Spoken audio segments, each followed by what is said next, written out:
Good morning दोस्तों। आज हम हमारा आत्मन इंडिकेटर जो है उसका सेटिंग कैसे करना है और कैसे प्लॉट करना है और कैसे ट्रेड करना है उसके बारे में डेमो वीडियो देख लेते हैं। सबसे पहले हमको इंडिकेटर सेक्शन में जाना है, आत्मन इंडिकेटर को प्लॉट करना है। ये आत्मन इंडिकेटर प्लॉट हो गया है। फिर हमें इंडिकेटर सेक्शन में जाना है और यहाँ पे हमको एक और इंडिकेटर जो ट्रेडिंग व्यू में फ्री वर्जन है जिसका नाम है moving average conversion diversion. Moving average conversion diversion, इसको शॉर्ट फॉर्म में एमएसीडी भी बोलते हैं, उसको भी प्लॉट कर देना है।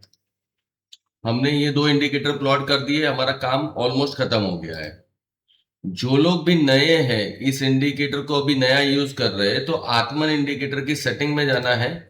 सेटिंग में जाने के बाद वेरियस जो मल्टीप्लायर 0.5 शो कर रहा है उसको 0.9 कर देना है, 0.9 कर देना है और ओके का बटन दबा देना है। अब ये इंडिकेटर जो है वो पूरी तरह से आपके लिए, जो नए मेंबर्स है उसके लिए कंप्लीटली काम करने के लिए तैयार है। अब मैं ये इंडिकेटर की थोड़ी खास बात बताता हूं कि ये इंडिकेटर एग्जैक्टली है क्या। तो मैं पहले कैंडलस्टिक स्ट्रक्चर जो है, ये कैंडल्स जो देख रही है उसको मैं थोड़ा सा हाइड कर देता हूँ और इंडिकेटर के बारे में बताता हूँ। मैंने ये कैंडल्स को हाइड कर दिया है। अब ये मैं इंडिकेटर के बारे में बता रहा हूँ। इंडिकेटर में आप देख रहे हैं हमारे पास तीन जोन है, डिमांड जोन है, मैग्नेट जोन है और सप्लाई जोन है। ये कोई भी जोन सपोर्ट एंड रेजिस्टेंस नहीं है, ये कोई भी जोन सपोर्ट एंड रेजिस्टेंस नहीं है। ये डिमांड यहां से आ सकती है, यहां से सप्लाई यानी नीचे जा सकता है, या यहाँ पे मैग्नेट यानी कंफ्यूजन जोन में जा सकता है। ये ऐसे दर्शाता है। तो ये डिमांड जोन जहां से डिमांड आ सकती है, मैग्नेट जोन जहां पे बायर और सेलर का फाइट हो सकता है और वहां से कौन जीतेगा ऊपर या नीचे वो तय करता है, और ये सप्लाई जोन वहां से मार्केट रिवर्स हो सकता है। अब ये तीन जोन आपके दिख गए हैं। ये जो अब मैं कैंडलस्टिक स्ट्रक्चर को शो कर दे रहा हूं। अब आप देख पा रहे हो कि जैसे ये आत्मन इंडिकेटर ने बाई का सिग्नल दिया, आत्मन इंडिकेटर ने बाई का सिग्नल दिया, और हमें ये उस समय पे देखना है कि एमएसीडी की जो ब्लू लाइन है, एमएसीडी की ब्लू लाइन है जो ऊपर जा रही है, तो ही हमें बाई करना है। जैसे यहां पे एग्जांपल के तौर पे बाई का सिग्नल अप है बट एमएसीडी जो है वो डाउन है, तो हमें यहां पे बाई में नहीं जाना है। हमें डाउनफॉल में ही जब ट्रेड बनेगा तभी जाना है। एमएसीडी डाउन है और बाई का सिग्नल है, हमें ट्रेड में नहीं जाना है। और एक खास बात आपको बताना भूल गया जो मैं वापस से बता दे रहा हूं। यहां पे कैंडल्स को अगर हाइड कर देते हैं, डिमांड जोन से मैग्नेट जोन तक का रास्ता जब तय करता है प्राइस, तब हम ओनली बाई साइड पे ही ट्रेड करेंगे। यानी डिमांड जोन से मैग्नेट जोन तक बाई ऑब्जर्वेशन आता है तभी हम एंट्री लेंगे। मैग्नेट जोन से जब ब्रेकआउट होता है और सप्लाई जोन तक जाता है तभी भी हम बाई साइड का ही ट्रेड प्लान करेंगे। और सप्लाई जोन से जब नीचे आता है, रिवर्स होता है प्राइस, तब हम खाली सेल साइड के ट्रेड को ही आइडेंटिफाई करेंगे, बाई साइड के ट्रेड को आइडेंटिफाई नहीं करेंगे। ये बहुत इंपॉर्टेंट है, बहुत ध्यान से समझिएगा। मैग्नेट जोन से जब नीचे जाएगा तब भी हम ओनली सेल साइड के ट्रेड को एग्जामिन करेंगे, बाई साइड के ट्रेड को एग्जामिन नहीं करेंगे।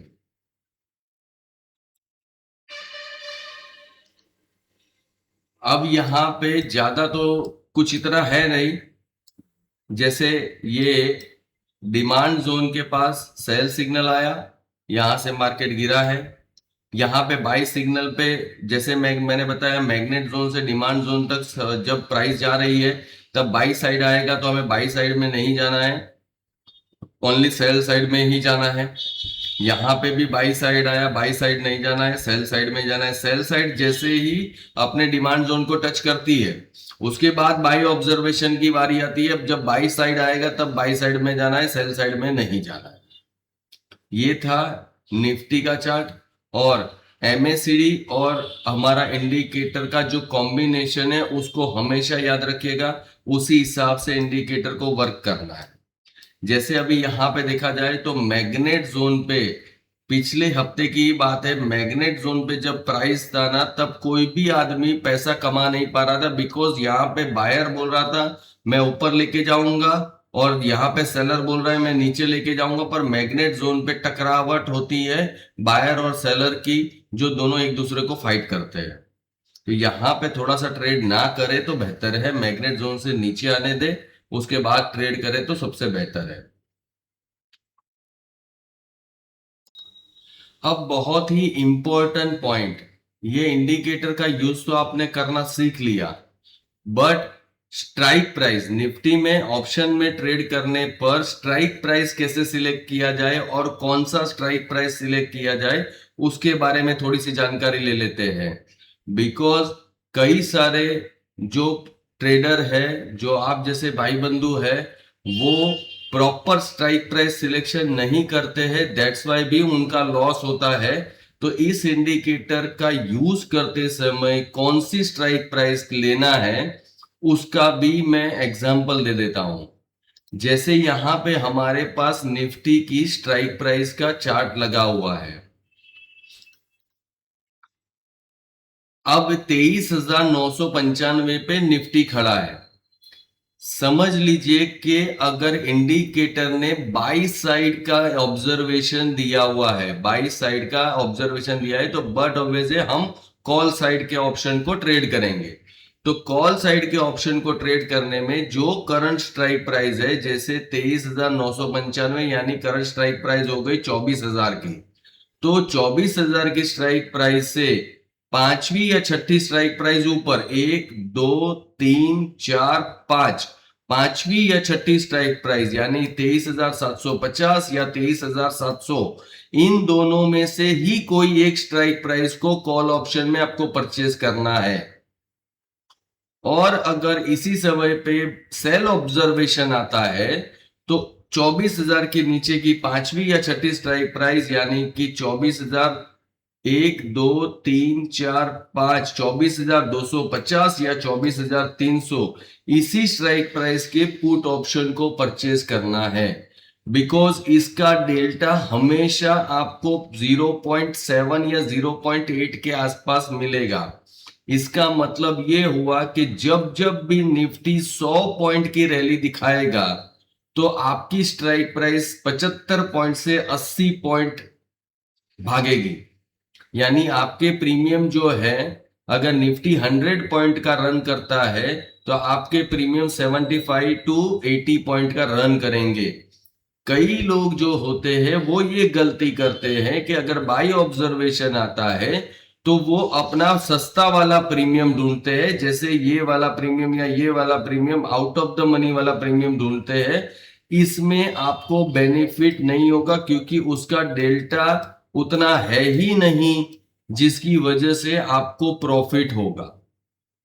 सो ये बात को ध्यान रखिएगा कि जब जब भी स्ट्राइक प्राइस में बाई ऑब्जर्वेशन आता है तो ऊपर से पांचवी या छठी, और सेल ऑब्जर्वेशन आता है तो नीचे से पांचवी या छठी स्ट्राइक प्राइस को यूज करना है।